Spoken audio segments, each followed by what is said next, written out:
Aloha, and thanks to everybody for being here. Globalization is a hot topic that hasn't really been clearly operationalized in the study of child development.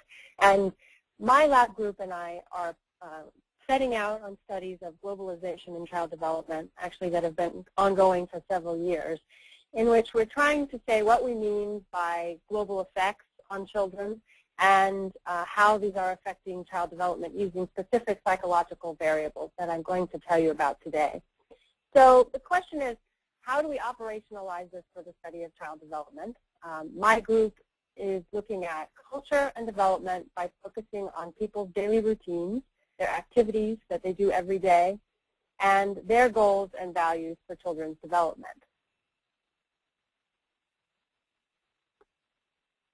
The cultural study of development maintains that children develop through their increasing participation in cultural activities. And so we look at everyday activities that children are participating in, including commercial activities, in a particular setting in Mexico. I will tell you about that in a moment, but I want to give you the theoretical background of our research.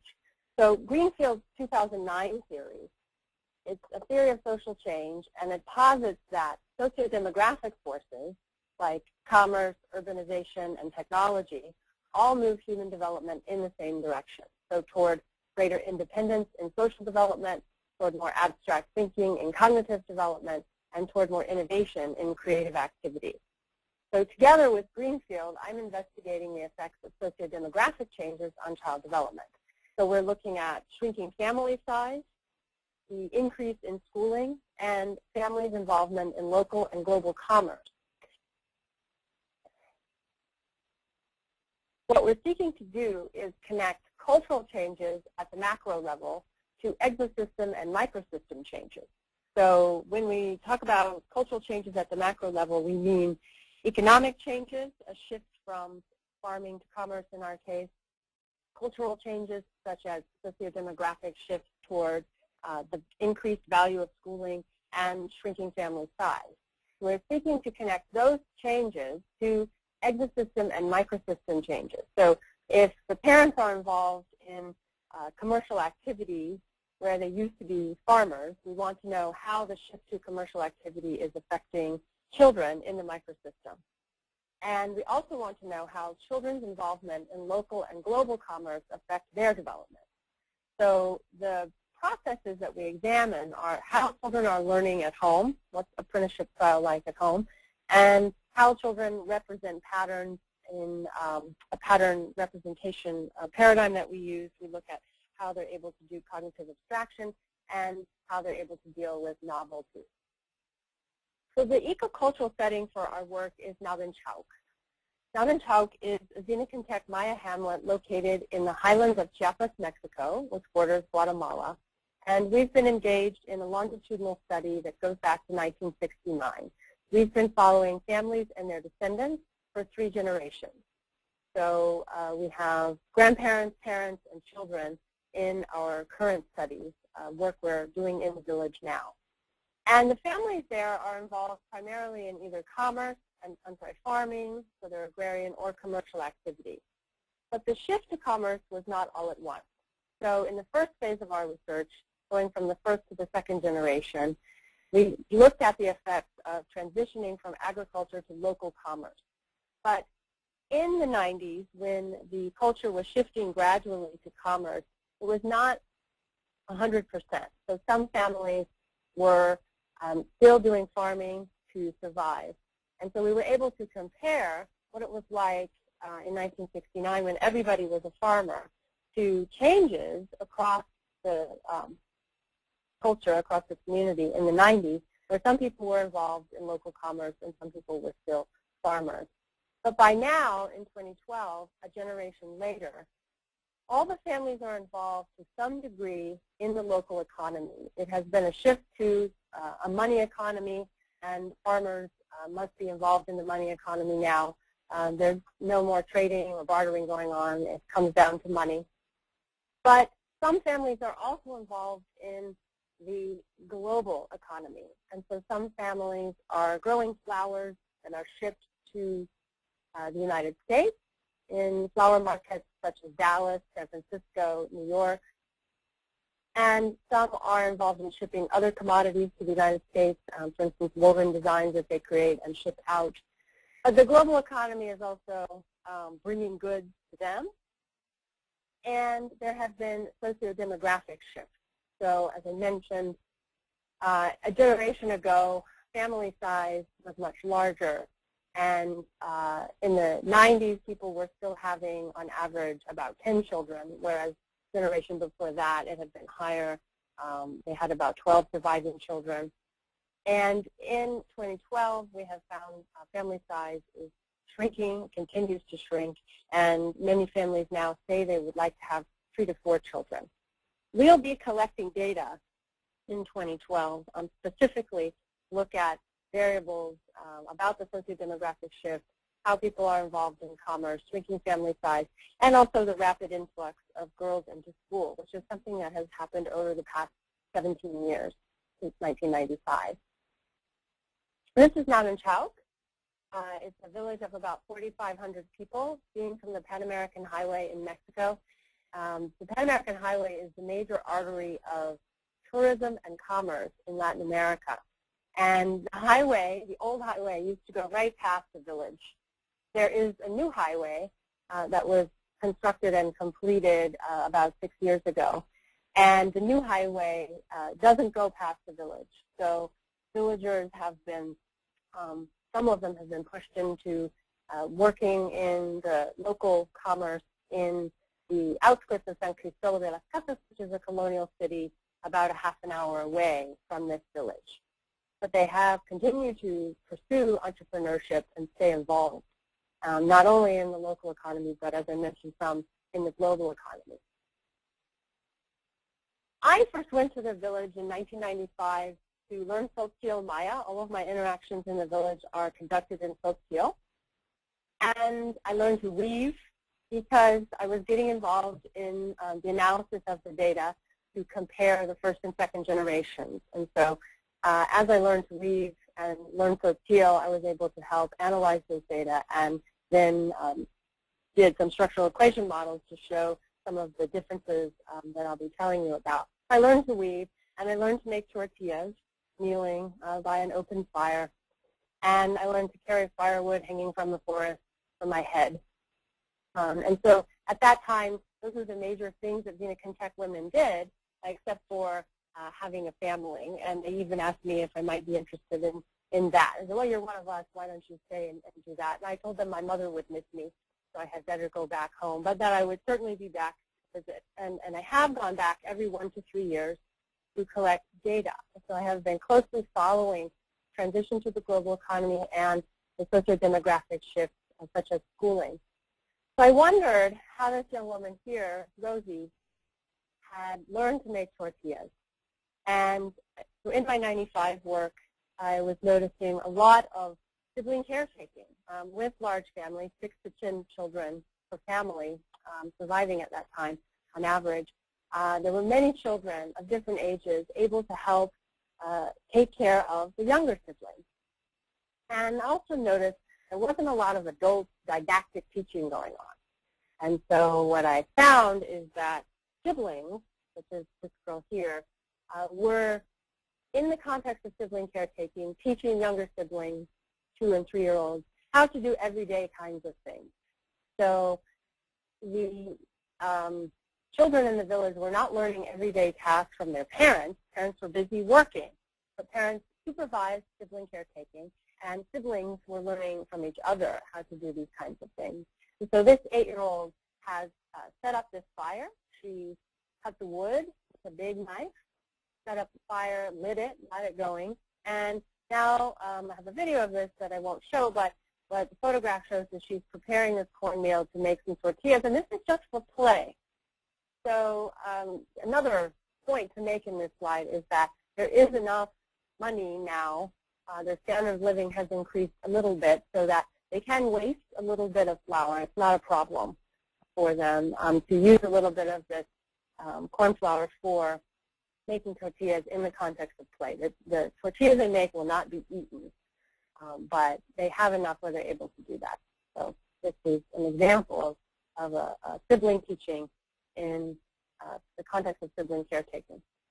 So looking at our historical studies, we have noticed certain changes and published about this in processes of teaching in Nalin Chauk. So in looking at how girls were learning to weave, weaving was the most complex technological skill that was indigenous to the culture for some time, and it was the equivalent of schooling for girls in the first two generations. So in 1969 and 70s, what we found is that there were more helpers from an older age cohort. So you had mothers, grandmothers, or aunts helping a girl learn to weave. Only 7% were in the same age cohort as the learner. But by the 90s, you had 23% of helpers helping a girl learn to weave in the same age cohort. So a sister, cousin, for example, might be helping a girl. So this is a shift. And who is helping the girl is related to the kind of apprenticeship they're receiving. So in the first generation, we had highly scaffolded apprenticeship, 4 hands on the loom, and with a mother, grandmother, or aunt right behind the girl, guiding her body, showing her what to do. And in the 90s, it was more trial and error learning, where teachers were standing away from the learners, had to be called over.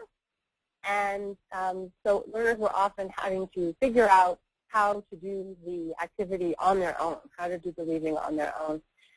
And this is related in the first generation to teacher prevention correction of errors. So teacher being right there behind the learner helping would prevent or correct errors, whereas in the second generation in the 90s you had learner prevention and correction of errors, where learners were having to prevent their own errors, which they did less of, or they had to correct errors if it was really something that was going to affect the design. So this change, this set of changes in the 90s, is related to the proliferation of new patterns and new designs. So in the first generation, in 1969 and 70, people learned to weave 4 woven patterns.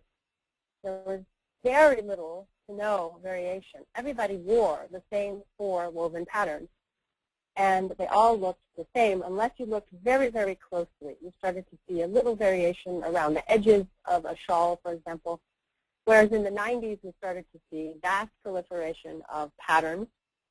This is also related to commerce because of 2 things. One, acrylic thread became widely available in the 90s, and acrylic is the same price in any color.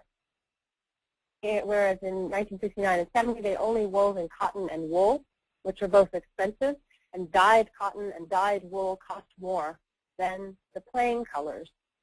White cotton, for example, is much cheaper than red cotton. And so in the 90s, when we had the proliferation of acrylic, they were then able to buy any color in acrylic, and the patterns started to shift in the ways that they were using color and also in the design in the 90s. The other thing that's related to the money economy in the 90s is that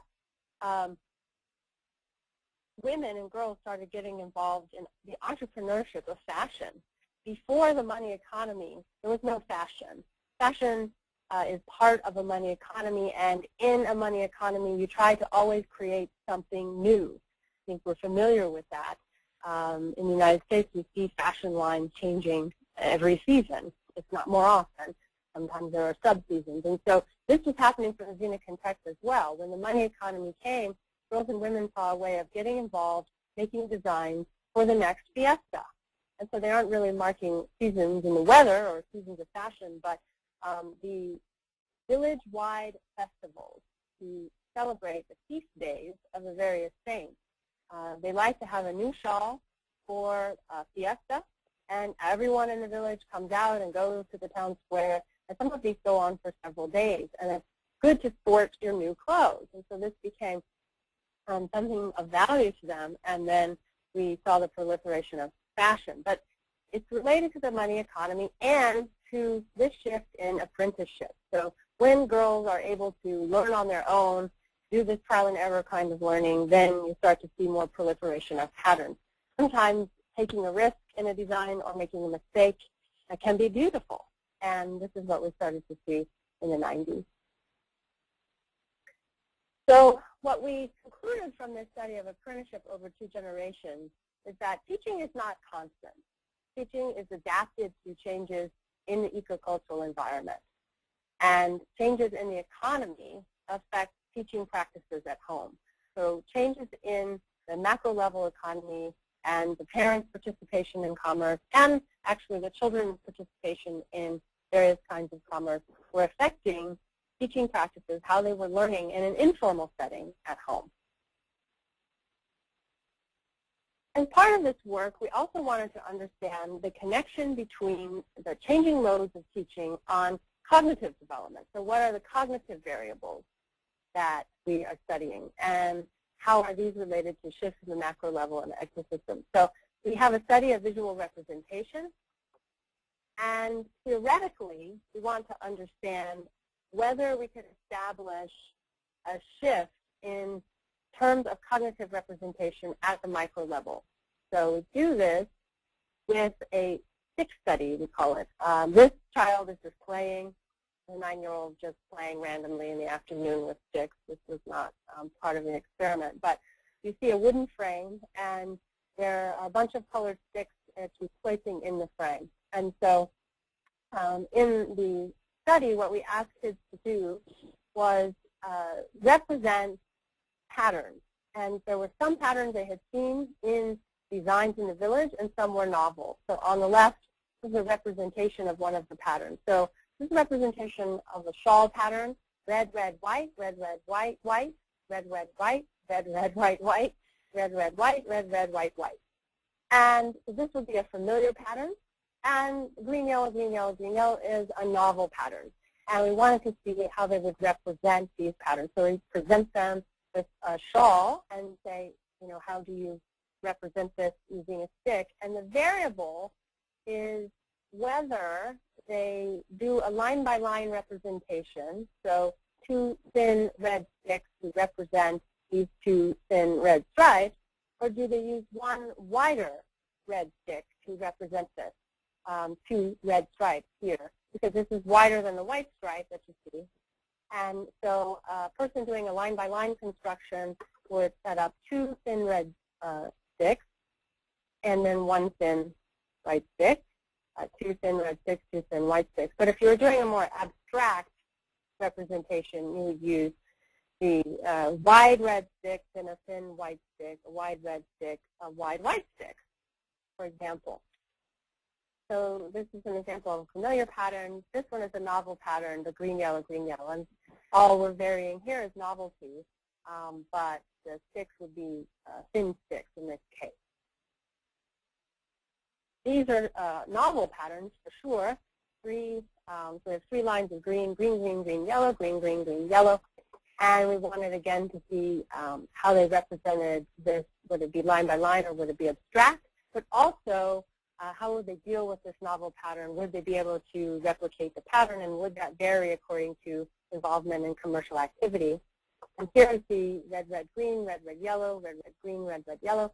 Again, a novel pattern, and this one allows for the addition of abstraction. If the subject is going to represent this abstractly, they have a chance here to use a wide red stick instead of 2 thin red sticks. So what we found here is that in families that were more involved in commercial activities in the 2nd generation, there was greater cognitive abstraction and a greater ability to deal with novel patterns. So the kids in the families more involved in commerce did do those more abstract representations, and they're more successful at representing novelty. And so we've linked that to the shift in the money economy through structural equation models. So what we found, tying this to the weavers in the apprenticeship study, in the weaving study, was there's a positive relationship between commerce, the independent trial and error apprenticeship, and the cognitive representation of novelty, such that weaving learners in families involved in commerce with a more independent style of apprenticeship, we're better able to represent the novel pattern. So that's linked the two studies together. As I mentioned, one of the shifts that we're interested in is the impact of schooling and socialization at home. In 1969 and 1991, there were no mothers who had been to school. The rate of schooling of mothers was 0. Older sisters were the first females to go to school en masse, and this started in the 1990s. In 1995, 15% of school-age girls went to school for 6 months to 2 years with very little schooling. They were learning to weave and doing other things. At that time, also, firstborn daughters could not go to school. But by 2010, we have 90% of girls going to school. I say they go early, they go long, they like it, and now we have the firstborn daughters who started going to school in around the year 2000, and they want to go to high school. And the village does not have a high school yet, so those who want to go to a high school in a local village, sort of the ceremonial center of their world, Sinacantan, or they go to the colonial city of San Cristobal. And so schooling is available if they can get there, and families are doing things to support that. But we saw this transition in the 90s and the 2000s. In 1995, 15% of school-age girls going to school. In 97, it was 17%. By 2000, we had 33%. 2003, 50%. And by now, about 90% of school-age girls are going to school. So I want to understand the impact of this on the lives of children at home. We know a lot about how mothers who have been to school have fewer children and interact differently with their children. From Bob Levine's work, they do more institutional kinds of talk and interact with institutions such as medical doctors in a Western sense and the court system if they have to, more than mothers who have not been to school. So in this work, we're asking, what is it like when your siblings are the first in your family to go to school? And this is part of a bigger study that I mentioned in how I examine the ways that children learn to do everyday kinds of things from their siblings.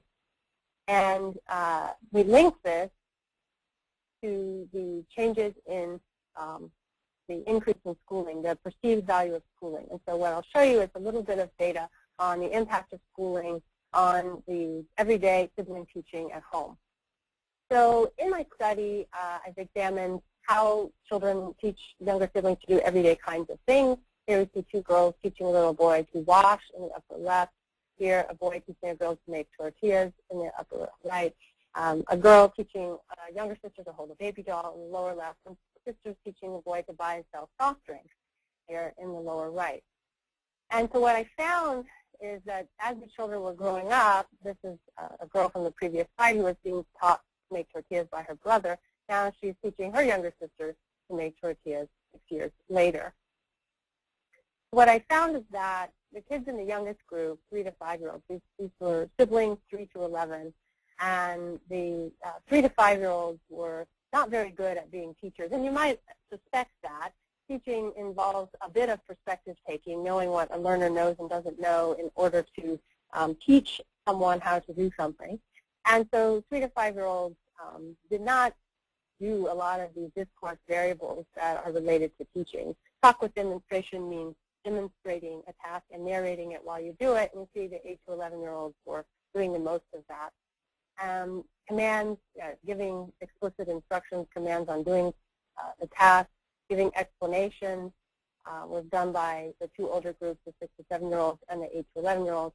The 8 to 11-year-olds were also giving a lot of feedback and then guiding the body of the learner. We saw, in terms of scaffolding, none of the 3 to 5-year-olds broke down tasks to make them easier for learners so that learners could accomplish something with help that soon they'd be able to do on their own. It was 15% of the 6 to 7-year-olds and 50% of the 8 to 11-year-olds were doing some kind of scaffolding. Now, schooling, as I mentioned, was coming online in the 90s with girls just starting to go to school.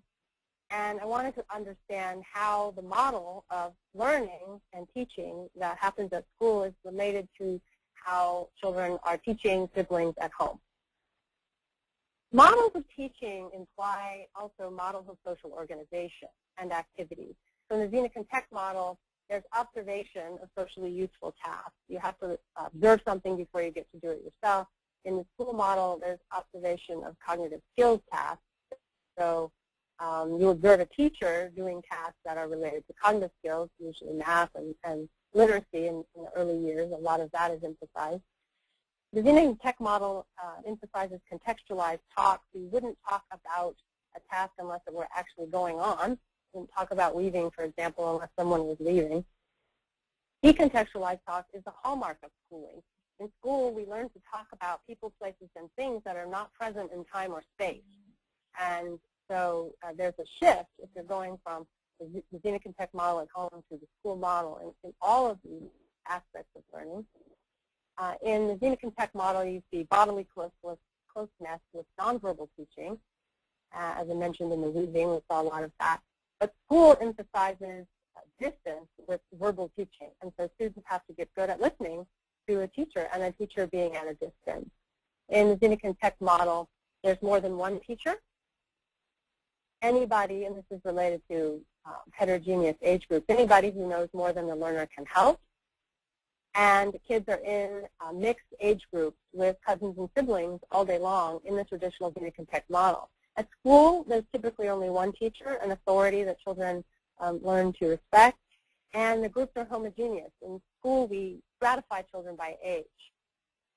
And so when you're going from the Zinnick and Tech model at home to a school model, you have to learn to be around peers. Peer is a new concept in this culture. And you have to be around people who are your same age, who are not related to you. So it's different. So how would this model affect the sibling teaching at home? I'm going to emphasize these two variables of the kind of talk and then the distance.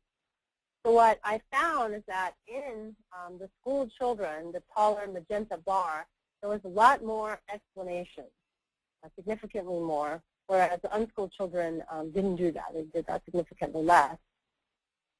And also, in terms of verbal teaching from a distance, 17% of the school children did it, and 93% of the children who had some schooling, and remember in the 90s it was very little schooling, were teaching from a distance and expecting children to follow verbal instructions. So what I see is that schooling affects the teaching and socialization at home, but only to an extent. The school children are talking more, they're giving more explanations, and they teach more from a distance than the unschooled children. So overall, what we can say from this body of work is that teaching and socialization are adapted to changes in the ecocultural environment. Parents and siblings are not socializing children for the world that they grew up in, but they're socializing children in adaptation to a changing world. The world is changing, and they're adapting for that world. And involvement in commerce is typically related to shifts in cognition, namely cognitive abstraction and the better ability to represent novelty. Shifts in the economy and sociodemographic changes, including availability and perceived value of schooling at the macro level, affect children via the ecosystem at the micro level. So in 2012 to 13, we'll be going back to collect more data on the increases in schooling, the shrinking family size, the involvement in local and global commerce, and we'll replicate the weaving and pattern representation studies to examine these effects.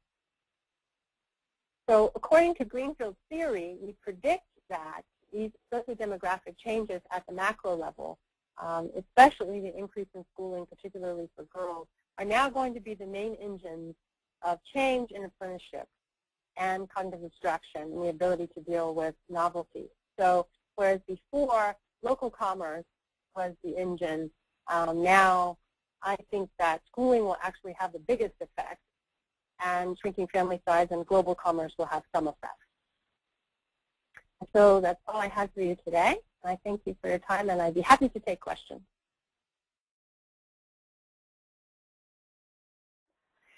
So Ashley, our first question is, how can elementary schools and teachers in the U.S. take this research and similar research and use it to inform their teaching strategies so that they're more effective in the classroom, especially at schools with children whose parents were born outside of the U.S.?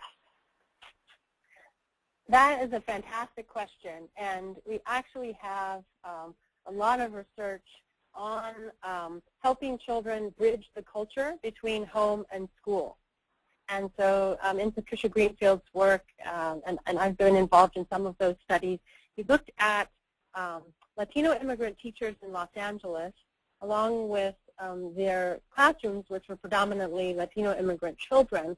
And what we found is that there are ways that are informed by this research that you can help children bridge the cultures between home and school. So for example, if you know that sibling caretaking is of value in families that are coming to the United States, then you might include questions about activities with siblings, what we learn from our siblings, and because it makes children understand that you respect that this is an activity that they do.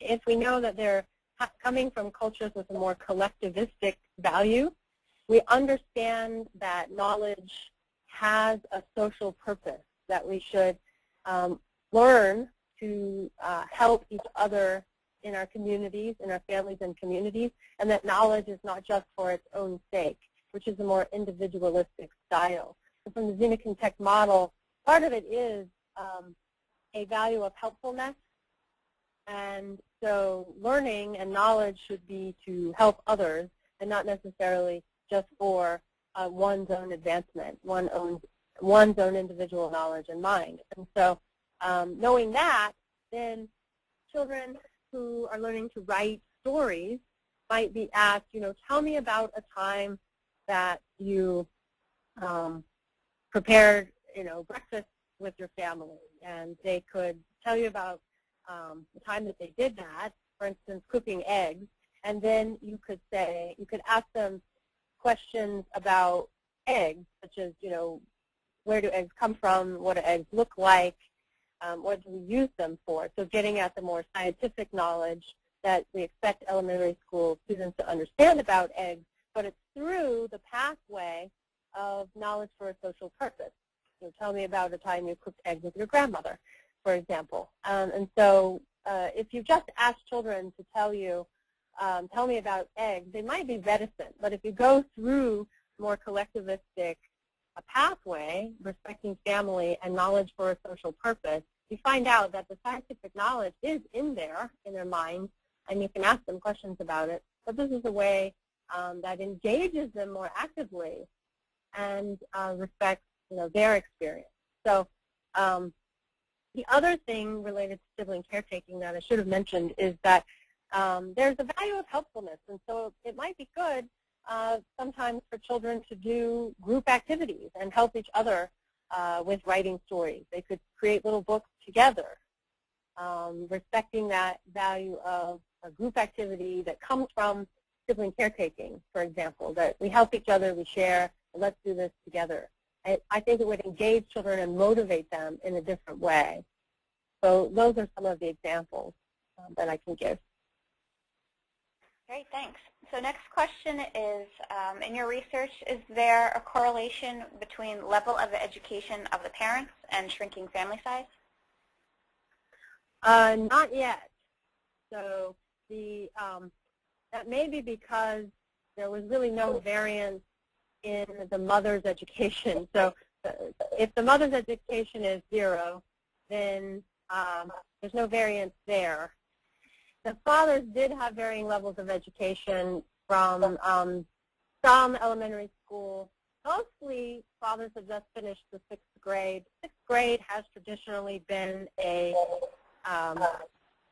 big rite of passage to adulthood, because children might start kindergarten in the past at 6 or 7 and take a year off before going back. If their school is conducted in Spanish, which is not their native language, and so they might be held back in order to improve their Spanish literacy. And so often people were not finishing the 6th grade then, were not finishing the 6th grade until they were 17 or 18.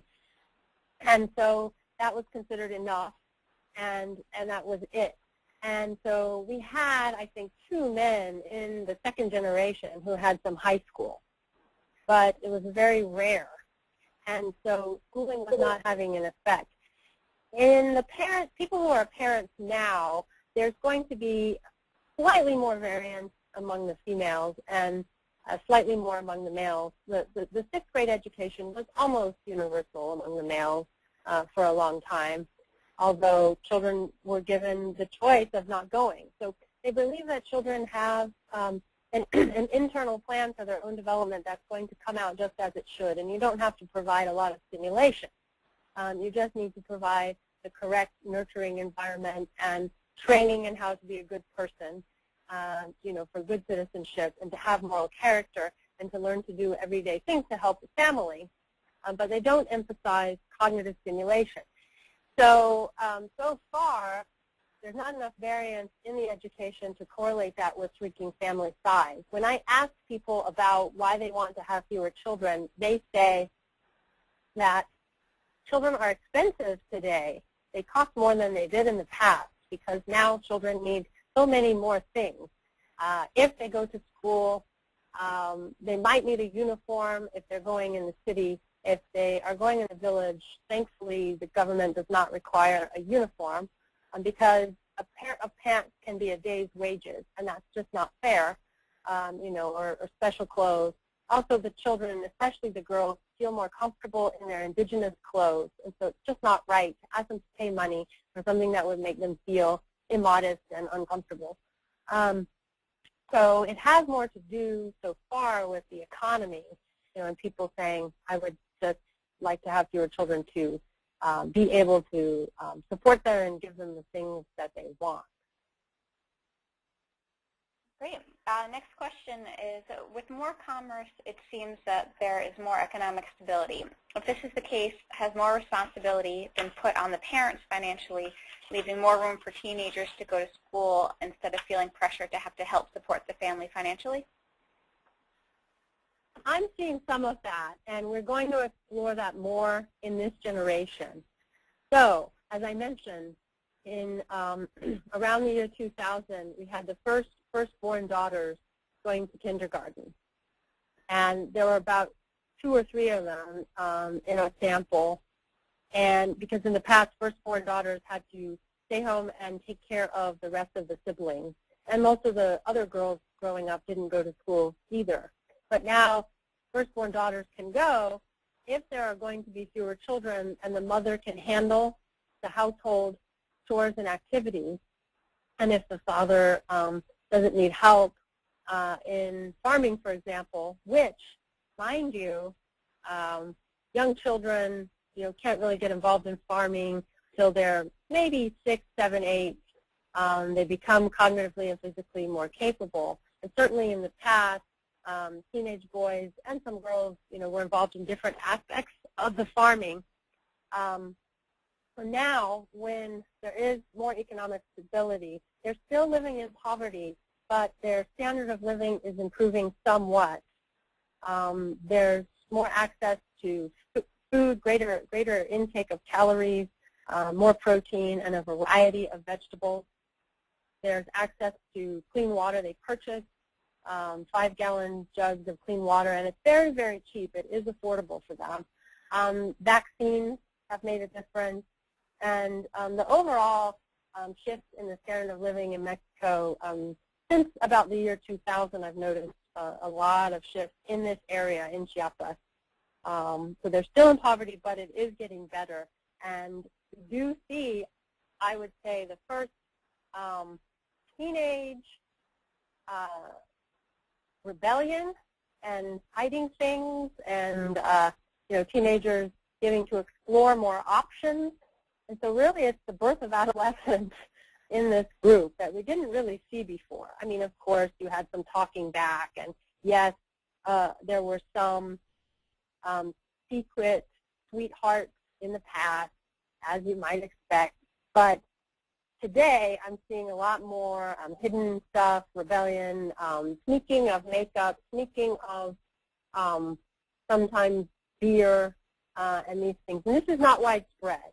but it is starting, and I think it's related to the birth of adolescence in the community. So kids have time to go to school and time to explore these other things because there's a great delay in the age of marriage. So before, most people were married by 14 to 16 at the latest, and now it's sort of bimodal, where you do have a lot of people getting married around 18, but then there's another group waiting till 28 to 35 because they're able to be involved in commerce and they're just waiting. So this is something to explore. Yeah. Thanks. And this question is about you and your interests and what made you want to become a cultural developmental psychologist. Oh, thanks. I was exposed to other cultures since I was born, and so I always had an interest, I guess because I had the experience of being exposed to other cultural groups and ways of being, and people who loved me, and I understood that things could be different and still be adaptive and good. And so I was always interested in languages and cultures. And then we moved to Hawaii when I was 12 years old from Tidewater, Virginia.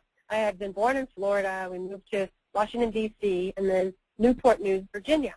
And so this was kind of a pretty homogenous community. And when we moved to Hawaii when I was 12, boy, it was different. And I noticed that, but I appreciated it, having had experience with another cultural group since I was born. And so, you know, I learned to adapt in Hawaii. And what I noticed, though, was, you know, I made some errors socially. And I didn't understand that those were cultural errors until graduate school when I read Marcus and Kitayama's 1991 paper on the independent and interdependent selves. And I said, oh, this explains a lot. And so in the 90s when we were talking about individualism and collectivism, I said, oh, this explains so much of my life, that there's, you know, these individualistic perspectives and collectivistic perspectives and identities. And if we try to understand these things, then, you know, we might get somewhere in science, you know, and as, you know, human race. And so I really felt that this was a good path. I think I had taken cultural anthropology as a sophomore and really liked it, and then studied psychology, a little bit of anthropology in college, and eventually my master's and PhD in psychology with a postdoc in anthropology. So I've always kept myself in two fields, and I have students, graduate students in my lab who study culture, community psychology, and developmental. So we study things at the nexus of those areas, and you know, we're doing things that I hope will make a difference in our communities. For instance, looking at Native Hawaiian language immersion programs, understanding kids at risk in after-school programs, you know, programs that are for kids at risk of failing, and how there are cultural components to these things. Because I think if we understand people's goals and values and where they're coming from culturally, we can say a lot more about what kinds of things, you know, that they would like and that might help in any kind of intervention. So that's one of the things we focus on in my lab group.